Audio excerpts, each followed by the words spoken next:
Bienvenue sur Esprit Zen, votre canal de confiance où chaque jour nous explorons ensemble les chemins de la sérénité, de la sagesse et de l'épanouissement personnel.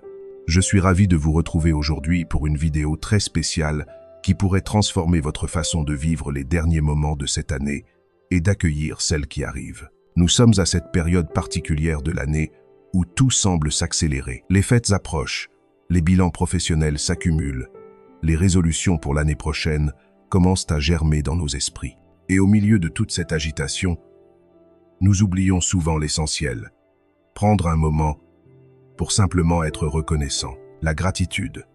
Ce mot résonne dans toutes les traditions spirituelles du monde, mais c'est dans le bouddhisme qu'elle trouve peu être son expression la plus profonde et la plus pratique. Parce que la gratitude bouddhiste n'est pas seulement un sentiment passager ou une politesse sociale. C'est une pratique, un entraînement de l'esprit, une façon de voir le monde qui peut littéralement transformer votre existence. Aujourd'hui, je vais partager avec vous 5 pratiques bouddhistes ancestrales de gratitude que vous pouvez intégrer dans votre quotidien dès maintenant. Ces pratiques ne nécessitent pas d'équipement spécial, pas de retraite dans un monastère himalayen, pas même de croyances religieuses particulières. Elles demandent simplement votre présence, votre sincérité et quelques minutes de votre temps chaque jour. Mais avant de plonger dans ces pratiques, laissez-moi vous poser une question. Quand avez-vous pris le temps, pour la dernière fois, de vraiment ressentir de la gratitude? Pas juste de dire merci par politesse, mais de vous arrêter, de respirer et de sentir dans tout votre être cette reconnaissance profonde pour quelque chose ou quelqu'un dans votre vie. Si vous ne vous souvenez pas, vous n'êtes pas seul. Dans notre monde moderne, où l'attention est constamment sollicitée, où nous courons d'une tâche à l'autre, où nous sommes bombardés d'informations et de stimulations, la gratitude véritable est devenue une denrée rare. Et pourtant, c'est peu être l'une des pratiques les plus puissantes pour notre bien, être mental, émotionnel et même physique. Les neurosciences modernes confirment aujourd'hui ce que les maîtres bouddhistes enseignent depuis 25 siècles. La pratique régulière de la gratitude modifie littéralement la structure de notre cerveau. Elle renforce les circuits neuronaux associés au bonheur, réduit l'activité de l'amygdale responsable du stress et de l'anxiété et augmente la production de neurotransmetteurs du bien. Être comme la dopamine et la sérotonine. Mais les bienfaits vont bien au-delà de la chimie cérébrale. La gratitude nous aide à sortir du cycle incessant du désir et de l'insatisfaction. Elle nous permet de reconnaître l'abondance déjà présente dans nos vies au lieu de nous focaliser constamment sur ce qui nous manque. Elle transforme notre relation aux autres, à nous-mêmes et au monde qui nous entoure. Alors, si cette vidéo résonne en vous, si vous sentez que c'est exactement ce dont vous avez besoin en ce moment, je vous invite à vous abonner à Esprit Zen et à activer la cloche de notification. Ainsi, vous ne manquerez aucun de nos enseignements pour cultiver plus de paix, de sagesse et de joie dans votre vie quotidienne. Et maintenant, installez-vous confortablement. Si possible, mettez votre téléphone en mode silencieux. Accordez-vous ce temps précieux, parce que dans les prochaines minutes, nous allons explorer ensemble des pratiques qui ont le pouvoir de transformer non seulement la fin de votre année, mais toute votre existence. Commençons notre voyage avec la première pratique, une pratique que j'appelle la méditation du matin reconnaissant. Pratique 1. La méditation du matin reconnaissant. Dans la tradition bouddhiste, la façon dont nous commençons notre journée, c'est comme planter une graine le matin qui va grandir et s'épanouir au fil des heures.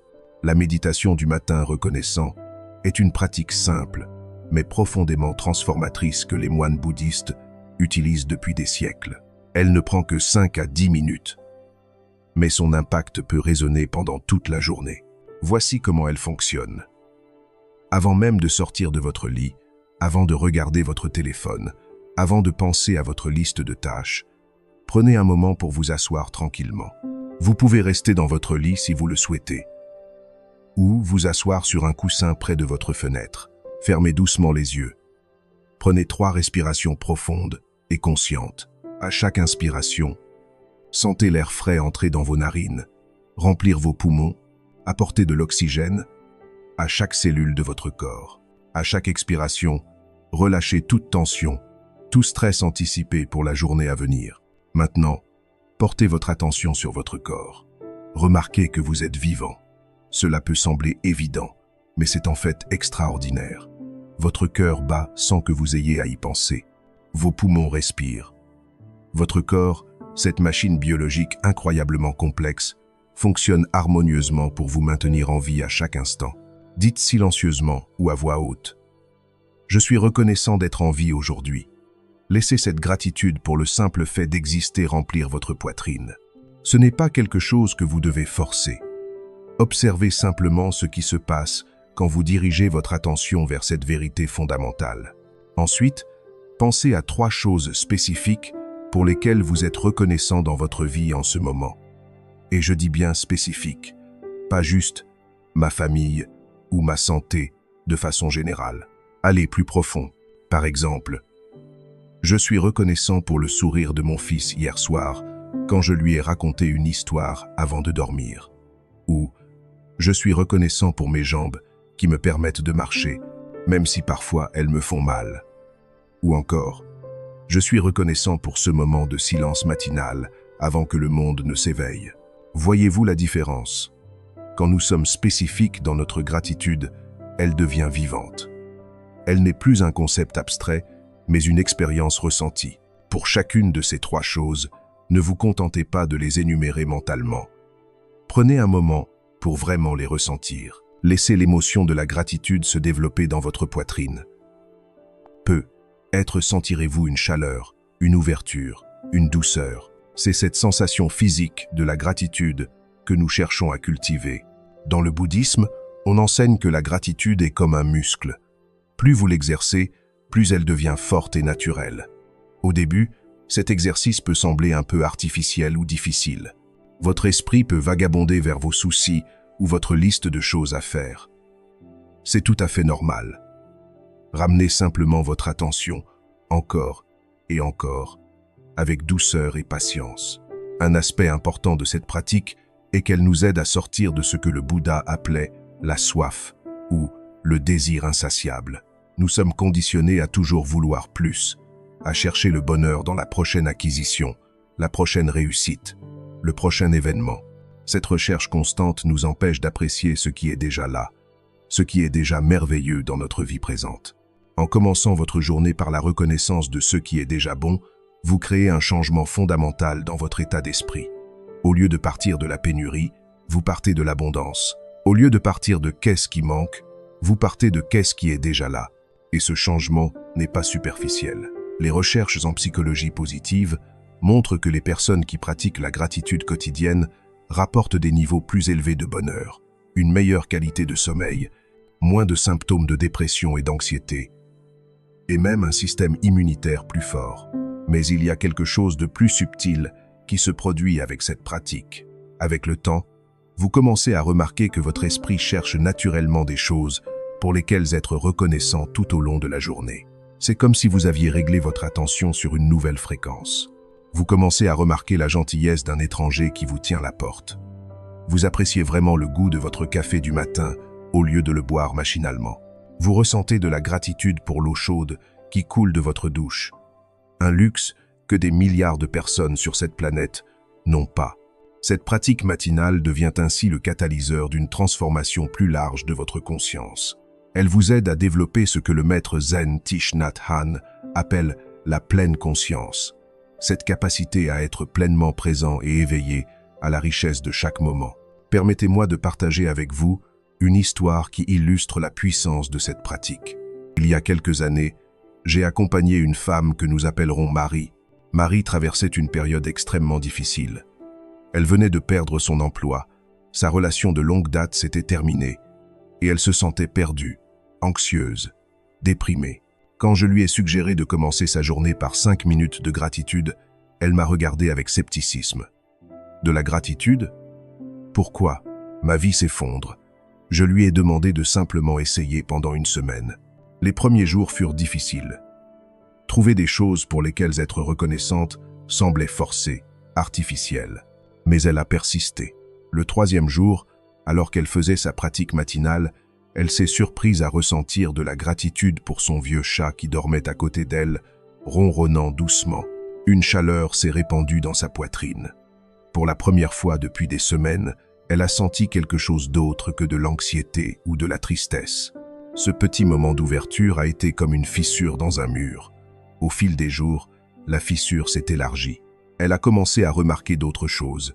Le soutien d'une amie proche, la beauté d'un coucher de soleil, la liberté d'avoir du temps pour réfléchir à ce qu'elle voulait vraiment faire de sa vie. 3 mois plus tard, quand je l'ai revue, elle était transformée.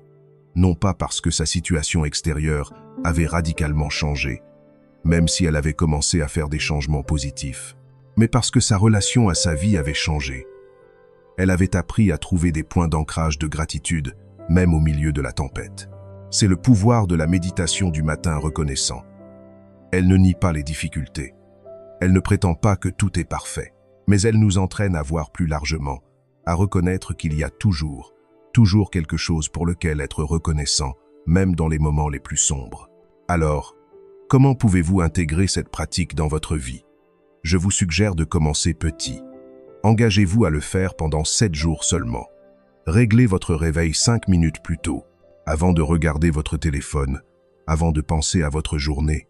Asseyez-vous et pratiquez. Certaines personnes trouvent utile de tenir un journal de gratitude à côté de leur lit et d'écrire leurs 3 choses chaque matin. L'acte d'écrire peut rendre la pratique plus concrète. Et vous pouvez revenir sur vos entrées quand vous avez besoin d'un rappel. D'autres préfèrent simplement s'asseoir en silence et ressentir la gratitude sans écrire. Il n'y a pas de bonne ou de mauvaise façon. L'important est la régularité et la sincérité. Et rappelez-vous, cette pratique n'est pas censée être une autre tâche sur votre liste de choses à faire. Ce n'est pas quelque chose que vous faites pour cocher une case. C'est un cadeau que vous vous offrez, un moment de connexion avec ce qui est vraiment important, un investissement dans votre paix intérieure et votre bonheur. Maintenant que nous avons exploré cette première pratique matinale, passons à la deuxième pratique qui peut transformer vos interactions quotidiennes avec les autres. La gratitude en action à travers la bienveillance aimante. Pratique 2. La méditation de la bienveillance aimante. La deuxième pratique que je veux partager avec vous aujourd'hui est l'une des plus belles et des plus puissantes du bouddhisme, la méditation méta, ou méditation de la bienveillance aimante.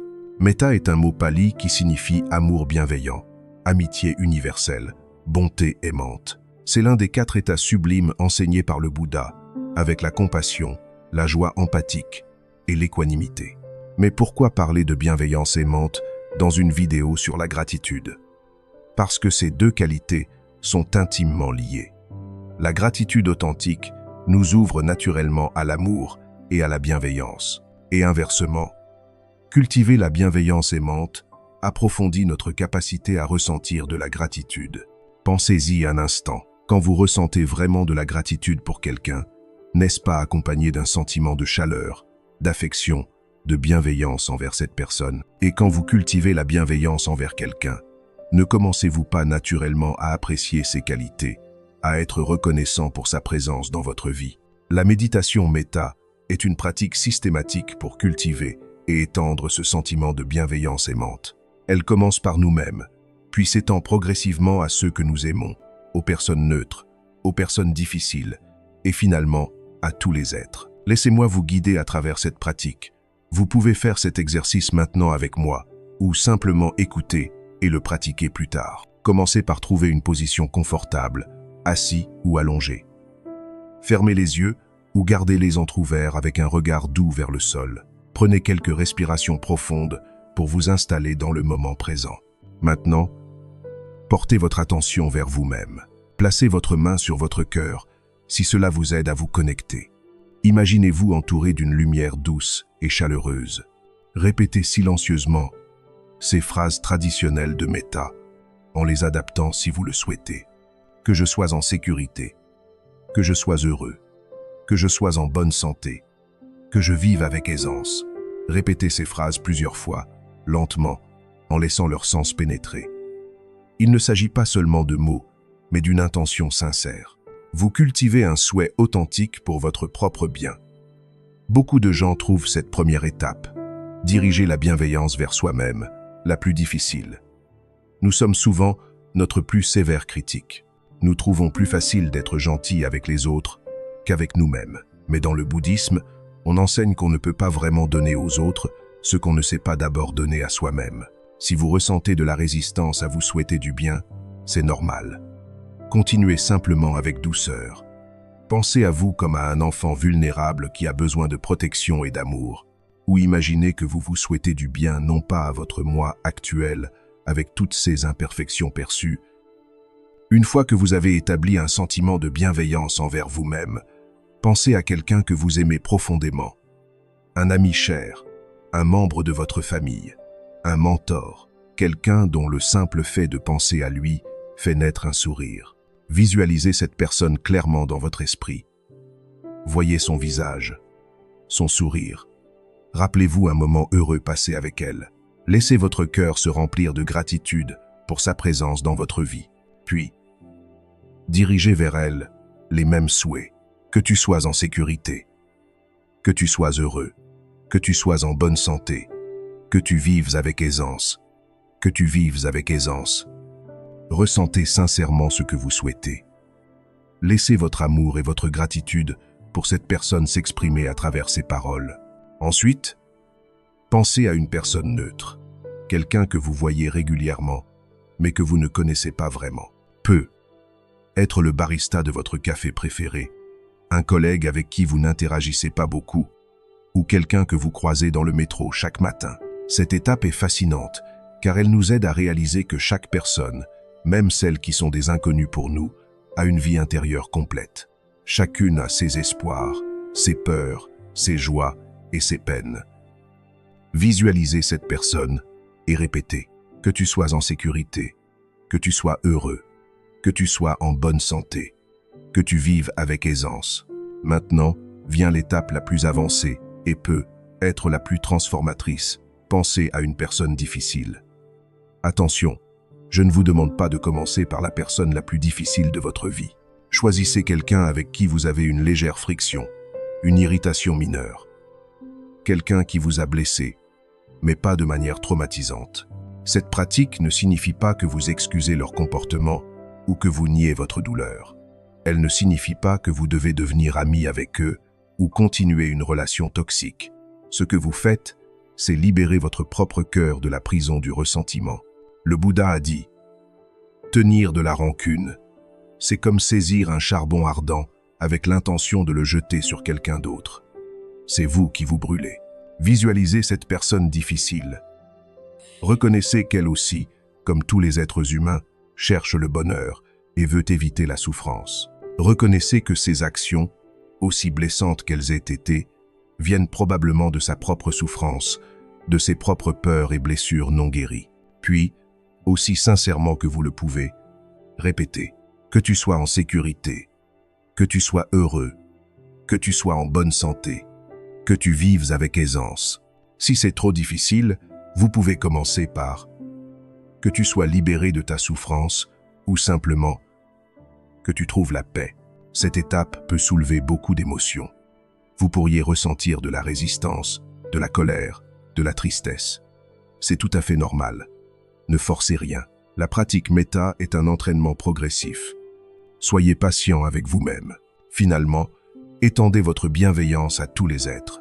Imaginez votre cercle de bienveillance s'élargissant, englobant votre quartier, votre ville, votre pays, le monde entier, tous les humains, tous les animaux, tous les êtres vivants. Que tous les êtres soient en sécurité. Que tous les êtres soient heureux. Que tous les êtres soient en bonne santé. Que tous les êtres vivent avec aisance. Ressentez l'immensité de ce souhait. Vous ne faites plus partie d'un petit moi séparé, mais vous vous connectez à l'humanité entière, à la vie elle-même. Restez dans cette conscience expansive quelques instants. Puis, doucement, ramenez votre attention à votre respiration. Prenez quelques respirations profondes. Ouvrez lentement les yeux. Comment vous sentez-vous? Beaucoup de personnes rapportent un sentiment de légèreté, d'ouverture, de chaleur dans la poitrine après une pratique méta. C'est le sentiment de la bienveillance aimante qui s'est éveillé en vous. La beauté de cette pratique est qu'elle transforme notre relation à nous-mêmes et aux autres. Elle dissout les barrières artificielles que nous avons érigées entre moi et l'autre, entre amis et ennemis. Elle nous permet de voir notre humanité commune, l'autre. Et voici où la gratitude entre en jeu de manière profonde. Quand vous pratiquez régulièrement Metta, vous commencez à développer une appréciation sincère pour tous les êtres qui croisent votre chemin. Vous réalisez que chaque personne est un enseignant potentiel, même celles qui sont difficiles. Les personnes que vous aimez vous enseignent l'amour et la connexion. Les personnes neutres vous enseignent l'équanimité et la présence. Et oui, même les personnes difficiles vous enseignent quelque chose de précieux. La patience, le pardon, la force intérieure, les limites saines. J'ai une amie, que nous appellerons Sophie, qui a transformé sa vie grâce à la pratique Metta. Sophie avait une relation extrêmement difficile avec sa belle-mère. Chaque interaction était tendue, chaque réunion de famille était source d'anxiété. Elle passait des heures à ressasser les commentaires blessants, à imaginer des confrontations, à se plaindre à ses amis. Ce ressentiment la rongeait de l'intérieur. Elle ne pouvait pas profiter pleinement de son mariage, parce qu'il y avait toujours cette ombre au-dessus d'elle. Elle a essayé de parler à sa belle-mère, elle a essayé de l'éviter, rien ne fonctionnait. Le problème, c'est que tant qu'elle portait ce ressentiment, elle restait enchaînée à cette personne d'une manière tout aussi forte que l'amour. Puis Sophie a découvert la méditation Metta. Au début, l'idée de souhaiter du bien à sa belle-mère lui semblait absurde, presque offensante, mais elle était désespérée et prête à essayer n'importe quoi. Les premières semaines furent difficiles. Chaque fois qu'elle essayait de pratiquer Metta en pensant à sa belle-mère, elle se heurtait à un mur de résistance. Parfois elle se mettait en colère, parfois elle pleurait, mais lentement, quelque chose a commencé à changer. Elle a commencé à voir sa belle-mère non plus comme un monstre, mais comme une femme âgée qui avait eu sa propre vie difficile, ses propres peurs et insécurités. Elle a réalisé que les commentaires blessants venaient probablement du besoin désespéré de sa belle-mère de se sentir importante, de garder le contrôle dans une vie où elle en avait de moins en moins. Cette compréhension n'a pas excusé le comportement, mais elle a créé de l'espace. Un espace où la compassion pouvait commencer à germer. Et avec la compassion est venue naturellement la gratitude. Gratitude pour les leçons apprises, pour la force développée, même pour la clarté sur ses propres valeurs et limites que cette relation difficile lui avait apportées. La relation avec sa belle-mère n'est pas devenue parfaite du jour au lendemain. Mais Sophie a changé. Elle n'était plus enchaînée par le ressentiment. Elle pouvait assister aux réunions de famille avec beaucoup plus de paix. Elle pouvait établir des limites saines, sans colère. Et chose extraordinaire, sa belle-mère, sentant ce changement, est devenue un peu moins défensive, un peu moins critique. C'est le pouvoir de la pratique Metta. Elle nous libère. Elle transforme notre poison intérieur en médecine. Comment pouvez-vous intégrer cette pratique dans votre vie quotidienne? Je recommande de commencer par une pratique formelle de 10 à 15 minutes. Être le soir avant de dormir. Suivez les étapes que je viens de décrire. Vous-même, un être cher, une personne neutre, une personne difficile, tous les êtres. Mais vous pouvez aussi pratiquer Metta de manière informelle tout au long de la journée. Quand vous croisez quelqu'un dans la rue, vous pouvez silencieusement lui souhaiter que tu sois heureux. Quand vous êtes dans le métro entouré d'inconnus, vous pouvez envoyer une vague de bienveillance à tous ces êtres. Quand quelqu'un vous coupe la route, au lieu de lui faire un geste grossier, vous pouvez respirer et penser que tu sois en paix. Ces micro-pratiques peuvent sembler insignifiantes, mais elles sont en fait extrêmement puissantes. Elles vous entraînent à répondre à la vie avec bienveillance plutôt qu'avec réactivité. Elles adoucissent votre cœur. Elles vous rappellent encore et encore que vous faites partie d'une humanité commune. Et voici le lien profond avec la gratitude. Quand vous pratiquez Metta régulièrement, vous développez spontanément plus de gratitude pour les gens dans votre vie. Vous commencez à les voir avec des yeux plus doux, plus appréciatifs. Vous remarquez leurs efforts, leur gentillesse, leurs qualités, que vous preniez peu, être pour acquises. Même dans vos relations les plus proches, avec votre partenaire, vos enfants, vos parents, il est facile de tomber dans la complaisance. Nous nous habituons aux gens. Nous cessons de les voir vraiment. La pratique Metta ravive notre capacité d'émerveillement devant ces êtres précieux qui partagent notre vie. Alors je vous invite, cette semaine, à essayer la méditation méta. Choisissez un moment tranquille, suivez les étapes et observez ce qui se passe en vous. Soyez patient. Comme toute pratique, elle s'approfondit avec le temps. Et maintenant, passons à notre troisième pratique, une pratique qui peut transformer même les moments les plus ordinaires de votre journée en occasion de gratitude profonde. La pratique de la pleine conscience dans les actes quotidiens. Pratique 3. La pleine conscience dans les actes quotidiens. La troisième pratique que je veux partager avec vous aujourd'hui est être la plus accessible et en même temps la plus profonde. La pratique de la pleine conscience dans les actes quotidiens. Dans le zen, il y a un dicton célèbre. Avant l'illumination, coupez du bois et portez de l'eau. Après l'illumination, coupez du bois et portez de l'eau. Ce dicton nous enseigne quelque chose de fondamental. La pratique spirituelle, la gratitude, l'éveil, ne se trouvent pas dans des expériences extraordinaires ou des états mystiques. Ils se trouvent dans la façon dont nous habitons pleinement chaque moment ordinaire de notre vie. Nous vivons dans une culture de la distraction. Notre attention est constamment fragmentée. Nous mangeons en regardant la télévision. Nous marchons en consultant nos téléphones. Nous parlons à quelqu'un tout en pensant déjà à ce que nous devons faire ensuite. Nous sommes physiquement présents, mais mentalement absents. Cette absence chronique a un coût énorme. Elle nous vole la richesse de l'expérience immédiate. Elle nous empêche de ressentir de la gratitude pour les innombrables petits miracles qui se produisent constamment autour de nous et en nous. La pratique de la pleine conscience dans les actes quotidiens consiste à ramener notre attention pleine et entière à ce que nous faisons, moment après moment. C'est l'art d'être complètement présent à l'expérience de la vie telle qu'elle se déploie. Laissez-moi vous donner un exemple concret avec un acte que nous faisons tous plusieurs fois par jour.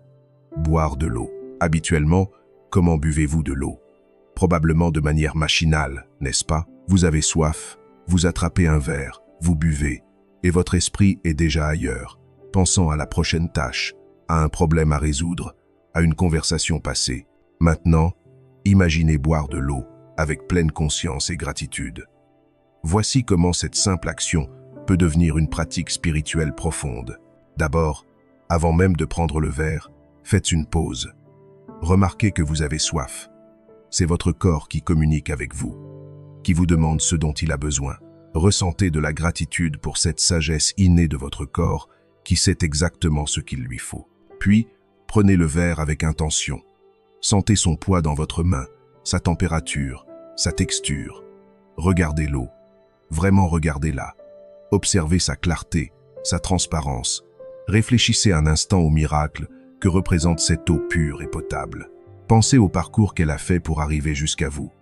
Évaporée de l'océan, transportée par les nuages, tombée sous forme de pluie, filtrée à travers la terre, traitée, acheminée à travers des kilomètres de tuyaux jusqu'à votre robinet. Pensez aux milliards de personnes sur cette planète qui n'ont pas accès à de l'eau potable, qui doivent marcher des kilomètres chaque jour pour aller chercher de l'eau, qui tombent malades à cause de l'eau qu'ils boivent. Et vous avez ce trésor qui coule simplement de votre robinet. Ressentez de la gratitude. Une gratitude profonde, viscérale. Pas seulement un concept intellectuel, mais une reconnaissance ressentie dans tout votre être. Puis, approchez lentement le verre de vos lèvres. Sentez être la fraîcheur de l'eau avant même de la toucher. Prenez une première gorgée. Sentez l'eau toucher vos lèvres, entrer dans votre bouche, glisser sur votre langue. Goûtez-la vraiment. Sentez sa température, sa texture liquide. Avalez consciemment. Suivez mentalement le trajet de l'eau qui descend dans votre gorge, dans votre œsophage, vers votre estomac. Imaginez cette eau se répandant dans votre corps, hydratant chaque cellule, participant à des milliers de processus biologiques qui vous maintiennent en vie. Prenez quelques respirations entre chaque gorgée. Restez présente à l'expérience. Remarquez comment votre soif diminue progressivement. Ressentez le soulagement, le rafraîchissement. Quand vous avez terminé, prenez un moment pour remercier silencieusement cette eau, cette terre, tous les êtres qui ont rendu ce moment possible. Voyez-vous comment un acte aussi simple que boire de l'eau peut devenir une méditation profonde? Comment il peut nous connecter à notre corps, à la nature, à l'interconnexion de toute vie, à la gratitude? C'est l'essence de la pleine conscience dans les actes quotidiens. Et vous pouvez appliquer cette même qualité d'attention à littéralement n'importe quelle activité de votre journée. Prenons un autre exemple, manger. Le maître zen Thich Nhat Hanh enseigne la pratique du repas en pleine conscience. Il suggère de manger en silence, lentement, en portant attention à chaque aspect de l'expérience. Avant de commencer à manger, regardez votre assiette. Vraiment regardez les aliments devant vous. Les couleurs, les formes, les textures. Réfléchissez à tout ce qui a été nécessaire pour que cette nourriture arrive dans votre assiette. Si c'est un légume, pensez à la graine qui a été plantée, à la terre qui l'a nourrie, à la pluie et au soleil qui l'ont fait grandir, à la personne qui l'a cultivé, récolté, transporté, vendu. Pensez à tous ces éléments, la terre, l'eau, l'air, le feu du soleil. Pensez à l'immense chaîne d'interdépendance qui a rendu ce repas possible. Dans le bouddhisme, on médite souvent sur ce qu'on appelle les 5 contemplations avant de manger. Première contemplation. Cette nourriture est le cadeau de tout l'univers, de la terre, du ciel, de nombreux êtres vivants et de beaucoup de travail. Deuxième contemplation. Puissions-nous manger avec pleine conscience et gratitude de manière à être dignes de recevoir cette nourriture. Troisième contemplation. Puissions-nous reconnaître et transformer nos formations mentales négatives, particulièrement notre avidité, et apprendre à manger avec modération. Quatrième contemplation. Puissions-nous garder notre compassion vivante en mangeant de manière à réduire la souffrance des êtres vivants, à préserver notre planète et à inverser le processus de réchauffement climatique. Cinquième contemplation. Nous acceptons cette nourriture afin de nourrir notre fraternité, de construire notre communauté et de nourrir notre idéal de servir tous les êtres. Ces contemplations nous rappellent que manger n'est pas un acte isolé, égoïste. C'est un acte qui nous relie à tout l'univers. Et quand nous mangeons avec cette conscience, la gratitude émerge naturellement. Puis, quand vous commencez à manger, faites-le lentement. Mâchez chaque bouchée avec attention. Goûtez vraiment les saveurs. Remarquez comment les goûts changent au fur et à mesure que vous mâchez. Sentez les textures dans votre bouche. Posez votre fourchette entre les bouchées. Respirez. Regardez autour de vous. Si vous mangez avec d'autres personnes, faites des pauses pour vraiment les voir, les écouter. Transformez le repas en une méditation partagée, un moment de connexion authentique. Beaucoup d'entre nous avalent nos repas en quelques minutes, à peine conscients de ce que nous mangeons. Et puis nous nous demandons pourquoi nous ne ressentons pas de satisfaction, pourquoi nous voulons immédiatement un dessert ou une autre distraction. Mais quand nous mangeons avec pleine conscience et gratitude, quelque chose de remarquable se produit. Nous sommes réellement satisfaits. Parce que nous avons pleinement reçu l'expérience. Nous n'avons pas besoin d'autant de nourriture parce que nous avons vraiment goûté, vraiment apprécié chaque bouchée. Cette pratique ne s'applique pas seulement à l'eau et à la nourriture. Elle peut transformer absolument n'importe quel moment de votre journée. Marchez en pleine conscience. Au lieu de marcher en pensant à votre destination ou en consultant votre téléphone, sentez vos pieds toucher le sol. Sentez le mouvement de vos jambes, le balancement de vos bras.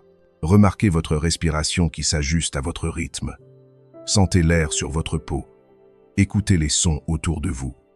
Regardez vraiment ce qui vous entoure. Ressentez de la gratitude pour vos jambes qui vous portent, pour votre équilibre, pour la liberté de mouvement. Se doucher en pleine conscience. Sentez l'eau chaude sur votre peau. Écoutez le son de l'eau. Sentez le parfum du savon.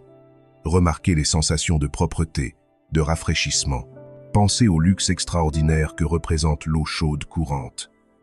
Ressentez de la gratitude pour ce moment de soin que vous vous offrez. Écoutez en pleine conscience. Quand quelqu'un vous parle, vraiment écoutez. Ne pensez pas déjà à votre réponse. Ne laissez pas votre esprit vagabonder. Regardez la personne dans les yeux. Entendez non seulement ses mots, mais le ton de sa voix, les émotions sous-jacentes. Ressentez de la gratitude pour cette connexion humaine, pour cette personne qui partage son monde intérieur avec vous. Respirez en pleine conscience. Plusieurs fois par jour, arrêtez-vous simplement et portez attention à votre respiration. Sentez l'air entrer et sortir. Remarquez que vous n'avez pas à faire d'efforts pour respirer.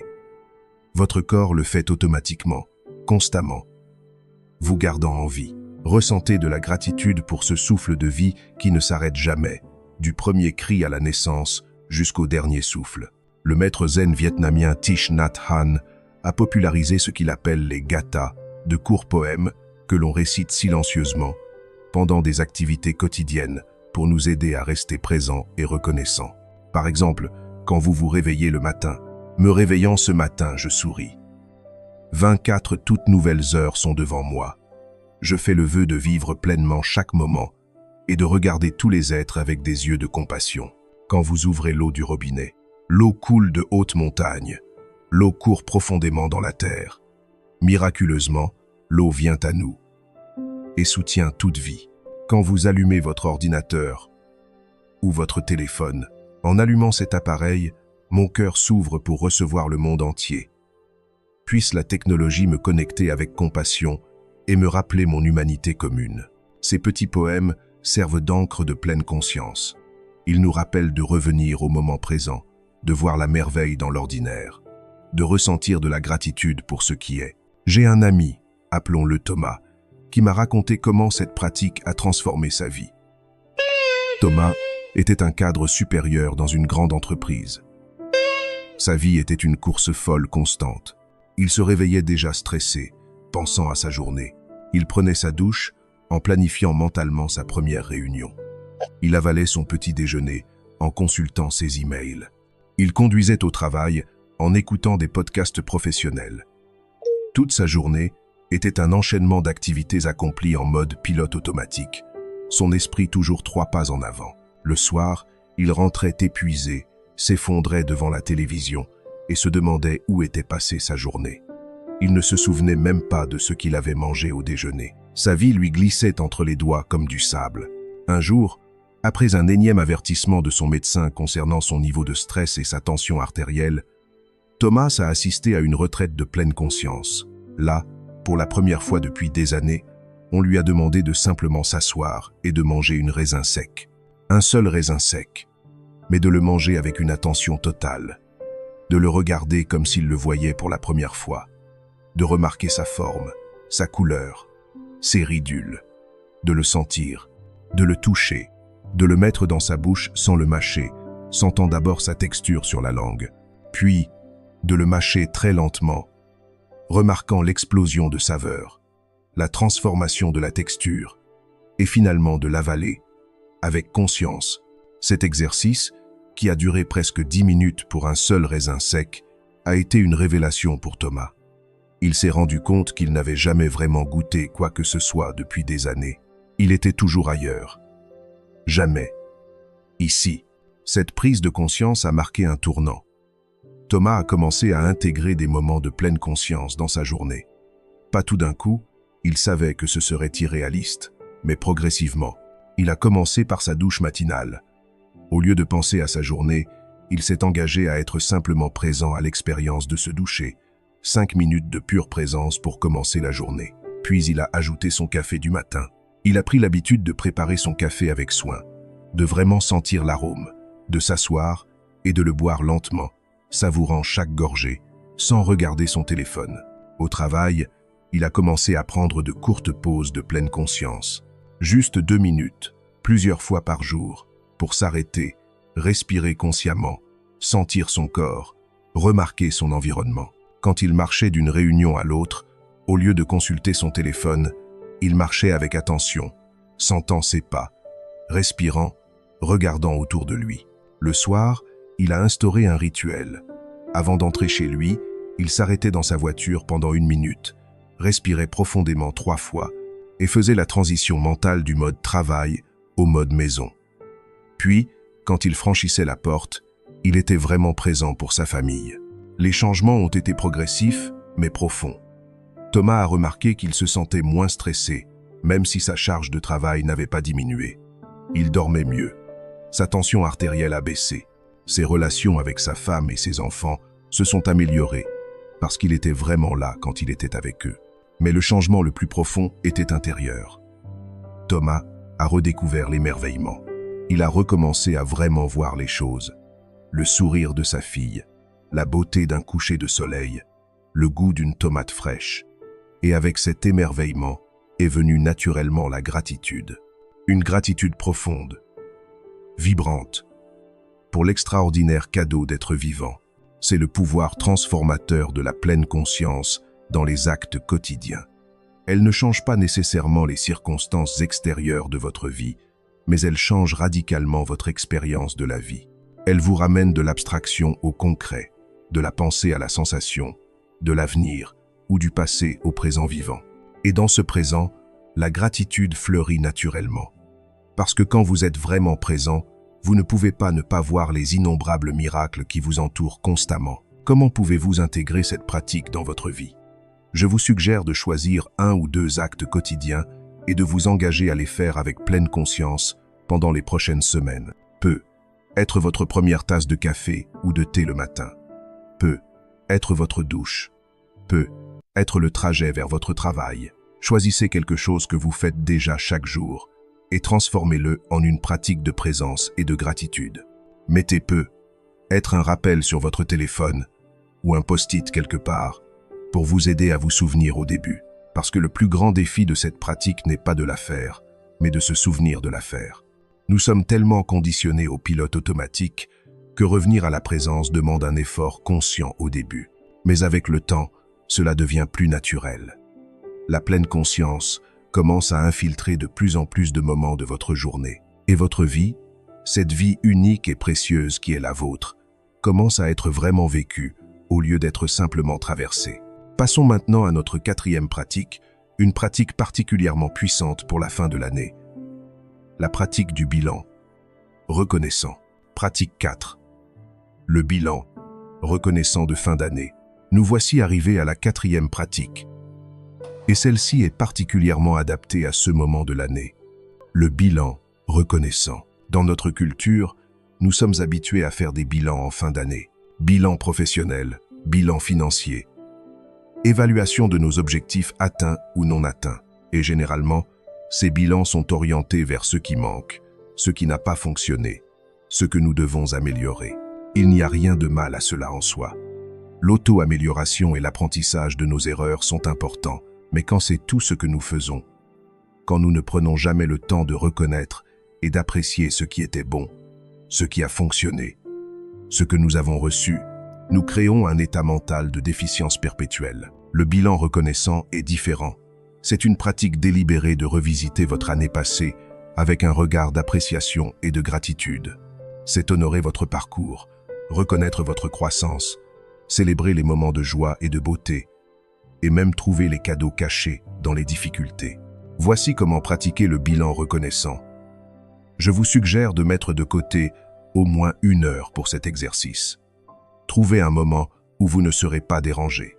Créez un espace sacré. Allumez peu. Être une bougie. Mettez de la musique douce. Préparez-vous une tisane. Ayez un journal ou un cahier devant vous. Commencez par quelques minutes de méditation pour vous centrer. Respirez profondément. Laissez votre esprit se calmer. Puis, invitez votre année à se présenter à vous. Ne forcez rien. Laissez les souvenirs émerger naturellement. Ensuite, explorez systématiquement différents domaines de votre vie.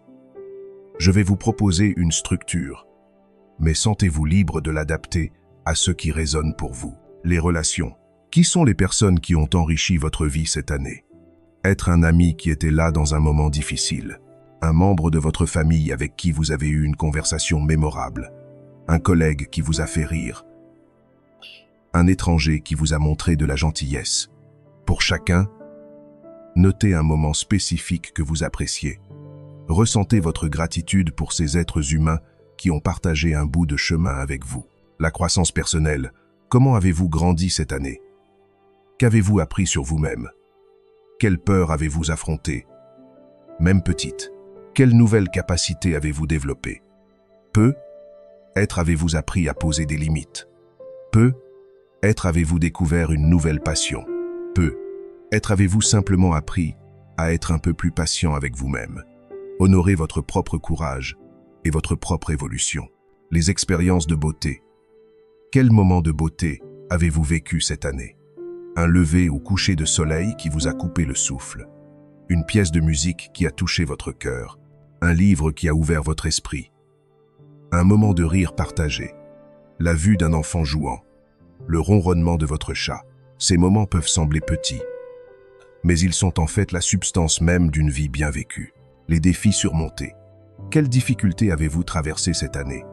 Et je sais, cela peut sembler étrange d'inclure les difficultés dans un bilan de gratitude. Mais dans le bouddhisme, on enseigne que nos plus grands enseignants sont souvent nos plus grands défis. Réfléchissez à ce que chaque difficulté vous a enseigné. Comment elle vous a rendu plus fort, plus sage, plus compatissant. Peu, être qu'une perte, vous a appris la préciosité de ce que vous avez. Peu, être qu'un échec vous a appris l'humilité et la résilience. Trouvez les cadeaux, même dans les emballages les moins attrayants. Les petits plaisirs quotidiens. Quels sont les petits rituels, les petits plaisirs qui ont ponctué votre année? Votre café du matin, votre série préférée le vendredi soir, votre promenade du dimanche. Ces moments peuvent sembler insignifiants, mais quand vous les reconnaissez et les appréciez, vous réalisez qu'ils tissent la trame de votre bonheur quotidien. Les synchronicités et les miracles. Il eut des moments cette année où les choses se sont alignées de manière inattendue. Une rencontre fortuite qui a mené à quelque chose de merveilleux. Une opportunité qui s'est présentée juste au bon moment. Ce que certains appellent la chance ou le hasard, le bouddhisme l'appelle l'interdépendance, le flux naturel de la vie quand nous sommes ouverts. Reconnaissez ces moments de grâce. Votre corps. Comment votre corps vous a-t-il servi cette année? Quelles que soient ses limitations ou ses douleurs, qu'a-t-il fait pour vous? Il vous a porté jour après jour. Votre cœur a battu sans arrêt, vos poumons ont respiré, vos yeux vous ont permis de voir, vos oreilles d'entendre. Exprimez votre gratitude à ce corps qui est votre vaisseau dans cette vie, les leçons apprises. Qu'est-ce que cette année vous a enseigné? Quelle sagesse emportez-vous avec vous? Peut-être avez-vous appris que vous êtes plus fort que vous ne le pensiez. Peut-être avez-vous appris l'importance de ralentir. Peut-être avez-vous découvert ce qui compte vraiment pour vous. Une fois que vous avez exploré tous ces domaines, prenez un moment pour lire ce que vous avez écrit. Permettez-vous de ressentir l'ampleur de tout ce que vous avez vécu, reçu, appris. Votre année n'a peut-être pas été parfaite. Peut-être il eut des déceptions, des douleurs, des pertes. Mais il y a aussi eu tellement de richesses, tellement de moments où la vie vous a touché, où vous avez été vu, où vous avez aimé et été aimé. Puis, si vous le souhaitez, écrivez une lettre de gratitude à l'année qui s'achève. Remerciez-la pour tout ce qu'elle vous a apporté. Honorez le parcours. Célébrez votre propre présence à travers tous ces moments. Finalement, faites une liste de 3 choses principales pour lesquelles vous êtes reconnaissant en cette année qui se termine. 3 choses que vous voulez particulièrement honorer et garder dans votre cœur alors que vous entrez dans la nouvelle année. Cette pratique du bilan reconnaissant est profondément guérissante. Elle nous aide à voir notre vie dans sa globalité, au lieu de nous focaliser uniquement sur ce qui n'a pas fonctionné. Elle nous permet de clore l'année avec un sentiment de complétude plutôt que d'inachevé. Et elle prépare le terrain pour la nouvelle année. Parce que quand nous commençons l'année nouvelle depuis un lieu de gratitude plutôt que de manque, depuis l'appréciation plutôt que la critique, nous créons un fondement beaucoup plus solide pour ce qui vient. Je pratique moi-même ce bilan reconnaissant chaque année, généralement entre Noël et le Nouvel An. C'est devenu un rituel sacré pour moi. Et chaque année, je suis étonné par la richesse que révèle cette pratique. Des moments que j'avais oubliés remontent à la surface. Des leçons que je n'avais pas pleinement intégrées deviennent claires. Et je sens mon cœur se remplir de gratitude pour ce cadeau extraordinaire qu'est la vie. Alors je vous encourage vivement à faire ce bilan reconnaissant avant la fin de l'année. Offrez-vous ce temps, offrez-vous cette réflexion, offrez-vous cette gratitude. Vous le méritez. Et maintenant, arrivons à notre 5e et dernière pratique. Une pratique qui peut être semblée la plus simple, mais qui est en réalité la plus profonde. La pratique de l'expression de gratitude. Pratique 5. L'expression active de la gratitude. Nous arrivons à la 5e et dernière pratique. L'expression active de la gratitude. Toutes les pratiques que nous avons explorées jusqu'à présent sont intérieures. Elles cultivent la gratitude dans votre propre cœur et esprit. Et c'est essentiel. Mais la gratitude ne devient pleinement vivante que lorsqu'elle s'exprime, lorsqu'elle se manifeste dans le monde. Dans le bouddhisme, on parle beaucoup de l'intention et de l'action. L'intention sans action reste stérile. Mais l'action sans intention manque de cœur. La pratique complète intègre les deux. Exprimer votre gratitude fait plusieurs choses remarquables. D'abord, cela approfondit votre propre sentiment de gratitude. Il y a quelque chose dans l'acte d'articuler, de verbaliser ou d'écrire notre appréciation qui la rend plus réelle, plus tangible. Ensuite, cela crée de la joie et de la connexion chez la personne qui reçoit votre gratitude. Nous sous-estimons souvent l'impact profond qu'un simple merci sincère peut avoir sur quelqu'un. Dans un monde où les gens se sentent souvent invisibles, non appréciés, surtout dans des rôles de service, votre expression de gratitude peut vraiment illuminer leur journée. Enfin, exprimer la gratitude crée un effet d'ondulation. Quand vous remerciez quelqu'un sincèrement, vous créez de la joie en eux. Cette joie les rend plus susceptibles d'être gentils avec d'autres. Et ainsi, la gratitude se propage comme des cercles dans l'eau. Alors, comment pratiquer l'expression active de la gratitude? Les lettres de gratitude. C'est une pratique puissante. Pensez à quelqu'un qui a eu un impact positif significatif sur votre vie. Peut être un enseignant qui a cru en vous quand vous ne croyiez pas en vous-même. Un ami qui était là dans un moment sombre. Un parent qui a fait des sacrifices pour vous. Quelqu'un qui vous a aidé professionnellement. Prenez le temps d'écrire une lettre à cette personne. Pas un email rapide, mais une vraie lettre réfléchie. Décrivez spécifiquement ce qu'ils ont fait pour vous. Comment cela vous a affecté. Comment cela a pu être changé le cours de votre vie. Comment vous vous êtes senti. Et exprimez votre gratitude profonde. L'acte d'écrire cette lettre sera profondément émouvant pour vous. Vous pourriez pleurer. C'est normal. Ces larmes sont des larmes de gratitude et de connexion. Puis, si possible, remettez cette lettre en personne et lisez-la à la personne. Les recherches en psychologie positive montrent que cet exercice, appelé « visite de gratitude », est l'une des interventions les plus puissantes pour augmenter le bonheur et réduire la dépression. Mais même si vous ne pouvez pas faire la lecture en personne, envoyez la lettre.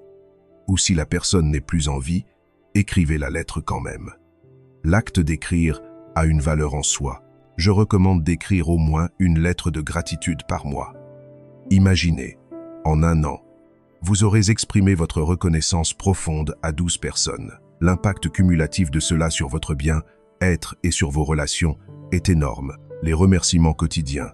Au-delà des lettres formelles, prenez l'habitude de remercier les gens dans votre vie quotidienne. Mais faites-le de manière spécifique et sincère. Au lieu de dire simplement « merci » machinalement, dites exactement pourquoi vous remerciez et pourquoi c'est important pour vous. Par exemple, au lieu de dire à votre partenaire « merci pour le dîner », dites « merci d'avoir préparé ce dîner délicieux. Je sais que tu as eu une longue journée et le fait que tu aies pris le temps de cuisiner montre vraiment à quel point tu prends soin de nous. Ça me touche. » Au lieu de dire à un collègue « merci pour ton aide », dites « merci d'avoir pris le temps de m'expliquer ce processus. Ta patience et ta clarté m'ont vraiment aidé à comprendre.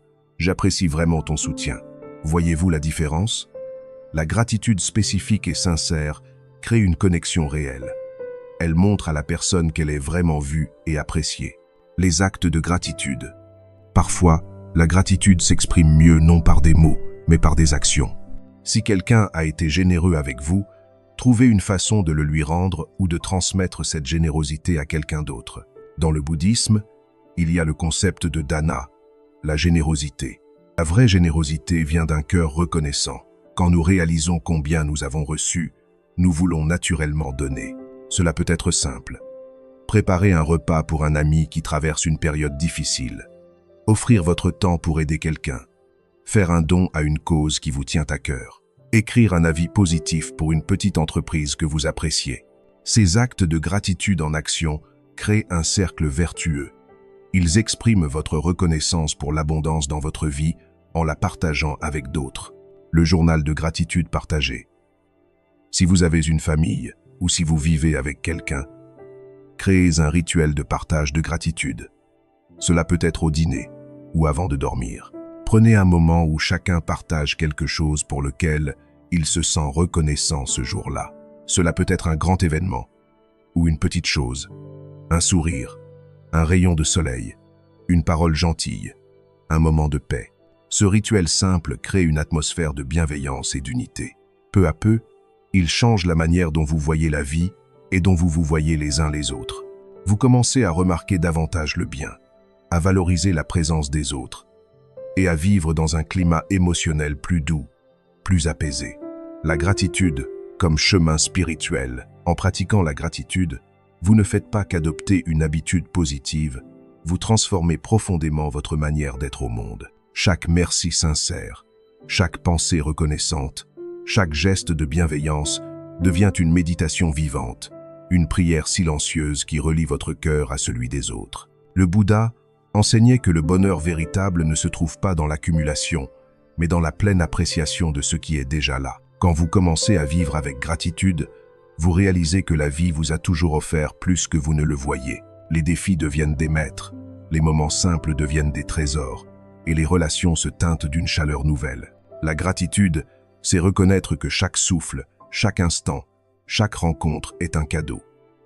Et quand vous vivez dans cette conscience, la vie cesse d'être une course, elle devient une célébration. Alors, en clôturant cette série de pratiques, souvenez-vous, ne laissez pas la gratitude rester un concept spirituel. Faites-en une manière de vivre. Exprimez-la, partagez-la, incarnez-la, car c'est dans ce simple « merci » murmuré ou offert du fond du cœur que se trouve la paix que tant cherchent sans la voir. Et si vous êtes arrivé jusqu'ici, c'est probablement que quelque chose en vous aspire à une vie plus consciente, plus paisible et plus reconnaissante. Alors merci sincèrement d'avoir pris ce temps pour nourrir votre esprit et votre cœur. Puissiez-vous, à partir d'aujourd'hui, voir chaque journée comme une occasion d'aimer, d'apprécier et de dire merci à la vie.